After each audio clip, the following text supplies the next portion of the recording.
విజయ్ దెబ్బకి AIADMK party రెండు ముక్కలు కాబోతుంది. టీవీకేలో చేరేందుకు సిద్ధమయ్యారు 38 మంది ఏఐడిఎంకే పార్టీకి సంబంధించిన ఎమ్మెల్యేలు. అన్నా డిఎంకేకి గుడ్ బై చెప్పబోతున్నారు. సీనియర్ లీడర్స్ కూడా దీంట్లో ఉన్నట్టు తెలుస్తుంది. పార్టీ చీఫ్ పళనిస్వామిపై ఎమ్మెల్యేలు అలాగే పార్టీకి సంబంధించిన సీనియర్ నాయకులందరూ అసంతృప్తిగా ఉన్నారు. అన్నా డిఎంకే పోలిట్ బ్యూరోలో భేటీలో ఈ విభేదాలన్నీ బయటపడ్డాయి. విజయ్కి మద్దతు తెలపడంపై అంటే గవర్నమెంట్ ఫామ్ అవ్వడానికి హెల్ప్ చేసి గవర్నమెంట్లో భాగం అవ్వాలని చాలామంది ఏఐడిఎంకే పార్టీకి సంబంధించిన కొత్తగా ఎలక్ట్ అయిన ఎమ్మెల్యేస్ ఉద్దేశించి ప్లాన్ చేశారు. మనం ఒక్కసారి చూస్తే రిజల్ట్ వచ్చిన తర్వాత పాండిచ్చేరిలో మాజీ మంత్రి షణ్ముగంతో పాటు ఆయనతో పాటు కొత్తగా ఎలక్ట్ అయిన కొంతమంది దాదాపు 27 మంది ఎమ్మెల్యేస్ పాండిచ్చేరిలోని రిసార్ట్లోనే ఉన్నారు. వాళ్ళు టీవీకే పార్టీకి సపోర్ట్ చేసి విజయ్ని చీఫ్ మినిస్టర్గా ప్రమాణ స్వీకారం చేయించి క్యాబినెట్లో వాళ్ళు కూడా పదవులు తీసుకుందామని ప్లాన్ చేశారు. కానీ పళనిస్వామి వాటన్నిటికీ ఒక ఫుల్ స్టాప్ పెట్టాడు. పళనిస్వామిపై ఇప్పుడు వాళ్ళందరూ చాలా కోపంగా ఉన్నారు. పళనిస్వామిని పార్టీ ప్రెసిడెంట్ పోస్టు నుంచి పక్కన పెట్టాలని ప్లాన్ చేస్తున్నట్టు తెలుస్తుంది. ఆ విభేదాలు ప్రస్తుతానికి బగ్గుమన్నాయి. ఇటు ప్రత్యక్షంగానే ప్రమాణ స్వీకారం చేసినప్పుడు కూడా ఆ విభేదాలు చాలా క్లియర్గా కనిపించాయి. పళనిస్వామితో పాటు కొంతమంది పార్టీకి సంబంధించిన నాయకులు మాత్రమే వచ్చారు. మరొక గ్రూప్ ఫామ్ అయింది. ఆ గ్రూప్లో షణ్ముగం అలాగే ఎస్పీ వేలుమణి. ఆ ఎస్పీ వేలుమణి షణ్ముగం ఆ గ్రూప్తోనే ఎక్కువ శాతం ఏఐడిఎంకేకి సంబంధించిన ఎమ్మెల్యేస్ అందరూ కూడా ప్రమాణ స్వీకారానికి రావడం జరిగింది. ఈ సమావేశం దానికి ముందు ఒక సమావేశం కూడా జరిగింది పార్టీకి సంబంధించి. ఆ సమావేశం మధ్యలోనే షణ్ముగం మాట్లాడుతూనే కొంత అసంతృప్తితో ఆయన అక్కడి నుంచి వాకౌట్ చేసి వెళ్ళిపోయారు. పళనిస్వామికి ప్రస్తుతానికి వ్యతిరేకంగా ఎమ్మెల్యేలందరినీ కూడా ఏకం చేస్తున్నారు. మాజీ మంత్రి షణ్ముగం పార్టీ ప్రెసిడెంట్గా పగ్గాలను లాక్కోవాలనుకుంటున్నారా? టీవీకేలో వెళ్ళి చేరే అవకాశం ఉందా? మరో 2 రోజుల్లో 38 మంది ఎమ్మెల్యేలు టీవీకేలో చేరే అవకాశం ఉన్నట్లు వార్తలు వస్తున్నాయి. 13న జరిగే బల నిరూపణ పరీక్షలో విజయ్కి మద్దతుగా చేతులు లేపుతారని చర్చ నడుస్తుంది. దీనికి సంబంధించి మరింత డీటెయిల్గా అప్డేట్ తీసుకునే ప్రయత్నం చేద్దాం. ఏపీ నుంచి మా ఇన్పుట్ ఎడిటర్ కృష్ణమోహన్ అందుబాటులో ఉన్నారు. కృష్ణమోహన్తో మాట్లాడి తెలుసుకునే ప్రయత్నం చేద్దాం. కృష్ణమోహన్ చెప్పండి, అసలు విజయ్ దెబ్బకి తమిళనాడులో ఉన్న ద్రవిడియన్ పార్టీలన్నీ కుప్పకూలిపోయే పరిస్థితులు ఉన్నాయని చెప్పి అనుకోవచ్చా? ఒక రకంగా స్టాలిన్ చూస్తే 72 సంవత్సరాలు, నెక్స్ట్ ఎలక్షన్స్కి వచ్చేసరికి 77.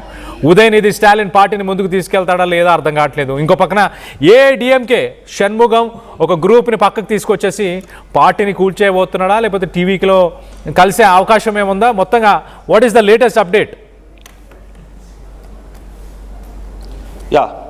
డెఫినెట్గా ఇప్పుడు తమిళనాడు రాజకీయాలు ఏవైతే ప్రతిపక్షంలో కూర్చోవాల్సిన రాజకీయాల్లో ఉన్న పార్టీలలో డెఫినెట్గా వాళ్ళ మధ్యలో కొంత విభేదాలు ప్రారంభమయ్యాయని చెప్పాలి. విజయ్ దెబ్బకు ఏఐడిఎంకే 2గా చీలిపోబోతుంది. ఈరోజు ఉదయం అసెంబ్లీలో స్పీకర్ చేత అందరూ ఎమ్మెల్యేలు ప్రమాణ స్వీకారం కూడా చేశారు. అంటే ఎమ్మెల్యేలుగా ముఖ్యమంత్రిగా విజయ్ కూడా ప్రమాణం చేశారు. తర్వాత మంత్రులుగా చేసిన వాళ్ళు ఎమ్మెల్యేలందరూ కూడా ప్రమాణ స్వీకారం చేసిన పరిస్థితిని మనం చూసాం.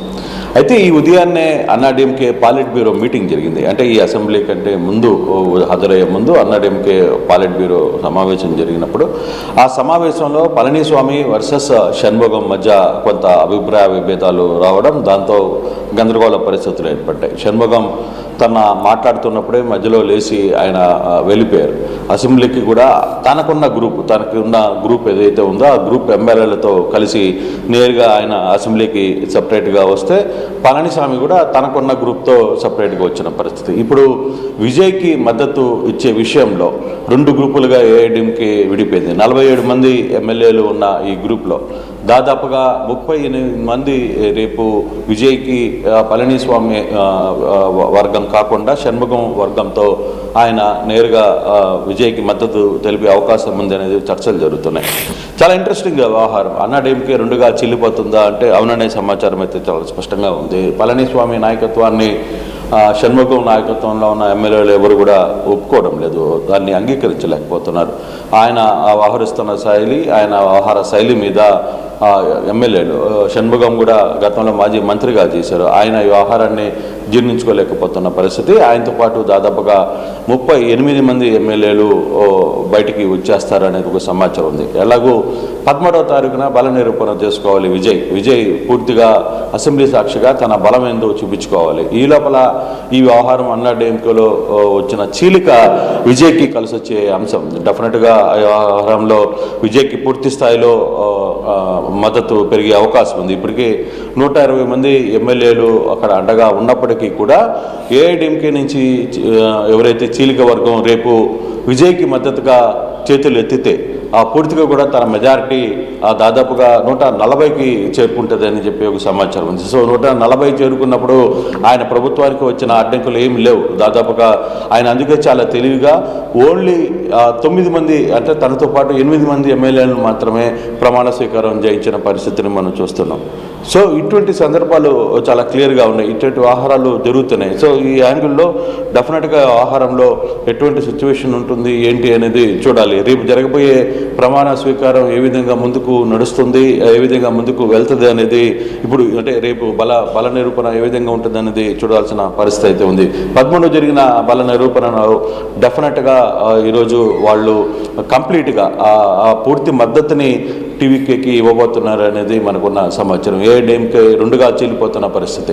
మరోవైపు ఇప్పుడు మనకు అందుతున్న తాజా సమాచారం స్టాలిన్ మరి కాసేపట్లో విజయ్ స్టాలిన్ ఇంటికి వెళ్ళబోతున్నారు. ముఖ్యమంత్రి హోదాలో ఉన్న విజయ్ అక్కడి నుంచి నేరుగా ప్రతిపక్షంలో ఉన్న మాజీ ముఖ్యమంత్రిగా పనిచేసిన స్టాలిన్ ఆయన ఓడిపోయారు. ఆయన ఇంటికి నేరుగా విజయ్ వెళ్తున్నారు అనేది చాలా క్లియర్గా సమాచారం వస్తుంది. సో ఈ యాంగిల్లో కొత్త రాజకీయాలకి విజయ్ ముందుకు వెళ్ళిపోతున్నారు అనేది అర్థమవుతుంది. కొత్త ఒరవడిని ఆయన తీసుకోబోతున్నారు. గతంలో ఇటువంటి పరిస్థితి లేదు. కానీ ఈసారి పళనిస్వామి దగ్గరికి కూడా స్టాలిన్ ఒకసారి వెళ్ళిన సమస్యల మీద వెళ్ళారు. కానీ ఈసారి మాత్రం మర్యాదపూర్వకంగా విజయ్ మొదటి రోజు అంటే నిన్న ప్రమాణ స్వీకారం, ఈరోజు అసెంబ్లీలో ఎమ్మెల్యేలుగా ప్రమాణ స్వీకారం అయిపోయిన తర్వాత వెంటనే ఆయన స్టాలిన్ ఇంటికి వెళ్తారని ఒక సమాచారం వస్తుంది. ఎంతవరకు ఏ టైంలో వెళ్తారనేది ఇంకా పూర్తి సమాచారం లేదు. మరి కాసేపట్లోనే స్టాలిన్ ఇంటికి విజయ్ వెళ్ళబోతున్నారు. సో ఒక మంచి పరిణామం ఇది. నిజంగానే తమిళనాడు రాజకీయాల్లో కూడా ఒక మంచి పరిణామంగానే చూడాలి. సో ఇటువంటి సందర్భంలో ఇప్పుడు ఏఐడిఎంకి 2గా చీలిపోతున్న పరిస్థితుల్లో 38 మంది ఎమ్మెల్యేలు విజయ్కి మద్దతు తెలిపితే రేపు 13న జరగబోయే బల పరీక్షలో డెఫినెట్గా 140 స్థానాలకి ఇంచుమించుగా 140 స్థానాలకి పైన మద్దతు విజయ్కి లభించే అవకాశం ఉంది అనేది చాలా స్పష్టంగా మనకి అర్థమవుతుంది. Kalyan. Right Krishnamohan, thanks for the latest update. మొత్తం మీద ఏఐడిఎంకే పార్టీ 2గా చీలిపోబోతుంది.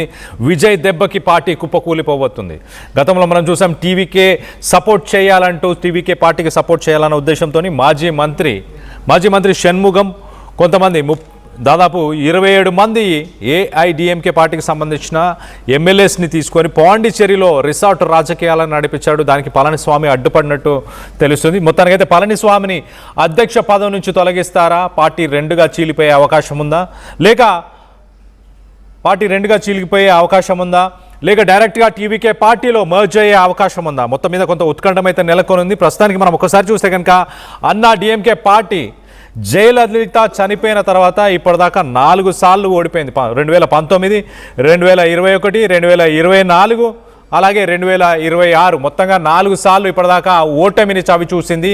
పళనిస్వామి పార్టీని సరిగ్గా నడపలేకపోతున్నాడు అంటూ విమర్శలు వస్తున్నాయి. కొత్తగా ఎలక్ట్ అయిన మెంబర్స్ అందరూ కూడా ప్రస్తుతానికి ఒక గ్రూపుగా ఫామ్ అయ్యారు. ఎస్పీ వేలుమణి అనే ఒక సీనియర్ నాయకుడు, ఆయనతో పాటు షణ్ముగం, వీరిద్దరితో పాటు ఈ కొత్తగా ఫామ్ అయిన గ్రూప్లోని వ్యక్తులందరూ కూడా ఉన్నట్టు తెలుస్తుంది. వేలుమణి కోయంబత్తూరు జిల్లాకు సంబంధించిన నాయకుడు అని చెప్పొచ్చు. అలాగే షణ్ముగం, మాజీ మంత్రి షణ్ముగం వెల్లుపురం అనే ఒక జిల్లాకు సంబంధించిన నాయకుడు. ఈ నెల 13న జరిగే బల ప్రదర్శన, అసెంబ్లీలో ఏదైతే విజయ్కి సంబంధించి బల ప్రదర్శన ఏదైతే జరగబోతుందో ఆ ఫ్లోర్ టెస్ట్లో విజయ్కి వీరందరూ సపోర్ట్ చేస్తారా? అలాగే పళనిస్వామిని అధ్యక్ష పదవి నుంచి తొలగించబోతున్నారా? దీనిపై కొంత ఉత్కంఠం అయితే నెలకొని ఉంది. ఇటు ప్రమాణ స్వీకారం చేయకముందే ఒక రకమైన చీలికని అక్కడున్న ద్రవిడ పార్టీలు 60 సంవత్సరాల చరిత్ర గల ఆ పార్టీలలో చీలిక వచ్చేలాగా చేశాడంటే విజయ్ ఒక ప్రపంచమే సృష్టించాడు అనుకోవాలి తమిళ రాజకీయాలలో.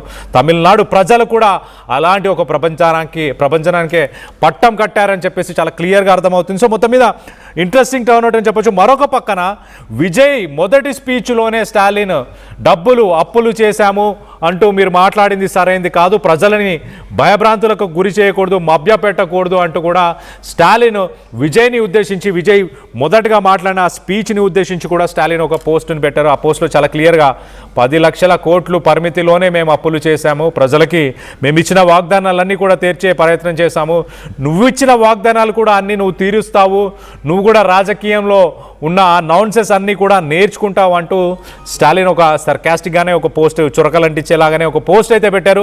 మొత్తం మీద ఇంట్రెస్టింగ్ టర్న్అవుట్ అనుకోవాలి. ఇప్పుడు ప్రస్తుతానికి సీఎంగా ఉన్న విజయ్ మాజీ సీఎంగా ఉన్న స్టాలిన్ని కలవడానికి మరి కాసేపట్లో వెళ్ళబోతున్నట్టు తెలుస్తుంది. సో లేటెస్ట్ బ్రేకింగ్ అని చెప్పొచ్చు. మొత్తం మీద విజయ్ మరి మాజీ సీఎం స్టాలిన్ని ఎందుకు కలవడానికి వెళ్ళబోతున్నారు? ఒక పక్కన స్టాలిన్ వయసు మనం చూస్తే 72 సంవత్సరాలు, నెక్స్ట్ ఎలక్షన్స్కి 77 సంవత్సరాలు. రెండు పార్టీలలో కూడా నాయకత్వ లోపం అనేది ప్రస్తుతానికి కనిపిస్తుందా?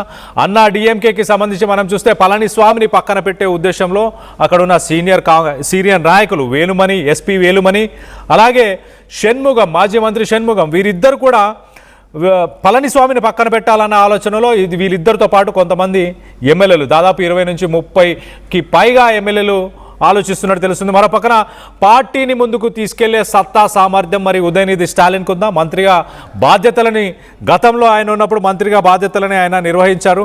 సో ప్రస్తుతానికి కొంత ఉత్కంఠం అయితే నెలకొని ఉంది. విజయ్ వల్ల రెండు ద్రవిడ పార్టీలు, 60 సంవత్సరాల చరిత్ర గల పార్టీలు కుప్పకూలిపోతున్నాయి. ఒక్కొక్క పేకాటలో, ఆ పేకల మేడలో ఒక్కొక్క కార్డు కనుక విడిపోయినట్టు ఎమ్మెల్యేలు దూరం అయ్యే ప్రయత్నం చేస్తున్నారు. విజయ్ దీన్ని ఎలా మలుచుకునే అవకాశం ఉంది? విజయ్ వీటన్నిటినీ, ఈ సిచ్యువేషన్స్ అన్నిటినీ తనకు అడ్వాంటేజెస్గా చేసుకుంటాడా? ఆ పార్టీ నుంచి వచ్చే ఎమ్మెల్యేలని కలుపుకొని ముందుకెళ్లే ప్రయత్నం చేస్తాడా? విజయ్ మాట్లాడిన మాటలు ఒక్కసారి మనం గుర్తు చేసుకునే ప్రయత్నం చేద్దాం. మొదటగా అతను నాకు రాజకీయం రాదు, అలాగే నాకు కరప్షన్ రాదు అన్న స్లోగన్తోనే ప్రజల్లోకి వెళ్ళాడు. దాని తర్వాత ఇప్పుడు ప్రమాణ స్వీకారం చేసిన వ్యక్తులు ఎవరైనా వాళ్ళ పదవిని దుర్వినియోగం చేస్తే కనుక, ఆ పదవిని, ఆ పవర్ని దుర్వినియోగం చేస్తే వాళ్ళు ఎవరనేది కూడా చూడను, వారందరికీ కూడా శిక్షని ఖచ్చితంగా వేస్తానంటూ కూడా విజయ్ ఇలాంటి స్టేట్మెంట్స్ కూడా చేశాడు. సో చూడాలి. ఆల్రెడీ అన్నా డిఎంకే పార్టీ కావచ్చు, లేకపోతే సిపిఐ, సిపిఎం, అలాగే వీసీకే ఇలాంటి పార్టీలో ఉన్న ఎమ్మెల్యేలు గతంలో కూడా వాళ్ళు ఎమ్మెల్యేలుగా పనిచేసిన వాళ్ళే. సో రాజకీయంగా ఎంతో కొంత అనుభవం ఉంది. పాలసీ మేకింగ్లో కావచ్చు, అలాగే మిగతా అంశాలపైన కూడా వాళ్ళ ప్రభావం టీవీకే పైన ఎలా ఉండబోతుంది? విజయ్ మాటలను వింటారా? మరోపక్కన విజయ్ మెజారిటీ మనం చూస్తే కనుక మ్యాజిక్ ఫిగర్ కంటే ఒక 2 నంబర్లు ఎక్కువ మాత్రమే ప్రస్తుతానికి విజయ్ దగ్గర స్ట్రెంగ్త్ ఉంది. ఆ స్ట్రెంగ్త్ని వాళ్ళు బెదిరించి మరి విజయ్ని ప్రలోభ పెట్టే అవకాశం ఉందా? కరప్షన్ వైజ్ కావచ్చు, పాలసీస్ కావచ్చు, స్కీమ్స్ కావచ్చు, పదవులు కావచ్చు, క్యాబినెట్లో వాళ్ళకి కావాల్సిన ఇష్టానుసారంగా పదవులు కావచ్చు, వీటన్నిటిని బార్గెనింగ్ చిప్గా వాడుకునే అవకాశం ఉందా? మొత్తానికైతే ఇంట్రెస్టింగ్ టర్న్అవుట్ అని చెప్పొచ్చు. తమిళనాడు రాజకీయాలు విజయ్ చీఫ్ మినిస్టర్ అయిపోయిన తర్వాత కొలికి వచ్చాయని అనుకుంటే లేదు. ఆ ప్రకంపనలు ఇప్పుడు ద్రవిడ పార్టీల్లో కూడా చాలా క్లియర్గా కనిపిస్తుంది. దీనికి సంబంధించి మీరేమనుకుంటున్నారు? అన్నా డిఎంకే పార్టీ చీలిపోబోతుందా? చీలిపోయినాక ఆ ఎమ్మెల్యేస్ ఇటు వేలుస్వామి, ఎస్పీ వేలుస్వామి కానీ, అలాగే దాంతోపాటు ఎక్స్ మినిస్టర్ షణ్ముగం, సీనియర్ నాయకులు వీరందరూ టీవీలో కలుస్తారా? లేకపోతే అధ్యక్ష పదవిని వీరే తీసుకునే అవకాశం ఉందా? దీనిపై మీ అభిప్రాయాలు ఏంటనేది కింద కామెంట్ రూపంలో తెలియపరచండి. பெண்கள் பாதுகாப்பு ரொம்ப ஸ்ட்ரிக்டா வச்சிருப்பேன். போதைப் பொருள் கலாச்சாரம் அதை கண்ட்ரோல் பண்றதுக்கு என்னென்ன ஸ்டெப்ஸ் எடுக்கணும், என்னென்ன முயற்சிகள் எடுக்கணும், இன்னிலிருந்து அதை நான் எடுப்பேன்.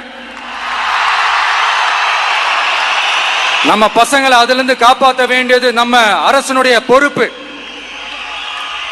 அதே மாதிரி சட்டம் ஒழுங்கு எல்லாருக்குமான பாதுகாப்பை நான் உறுதிப்படுத்துவேன். என்ன அவமானப்படுத்துறவங்களாகவே இருந்தாலும், என்னை கஷ்டப்படுத்தினவங்களாகவே இருந்தாலும் அவங்களும் என் மக்கள் தானே. நண்பர்களாக இருந்தாலும் எதிரிகளாக இருந்தாலும் 8 கோடி மக்களும் என் மக்கள் தானே.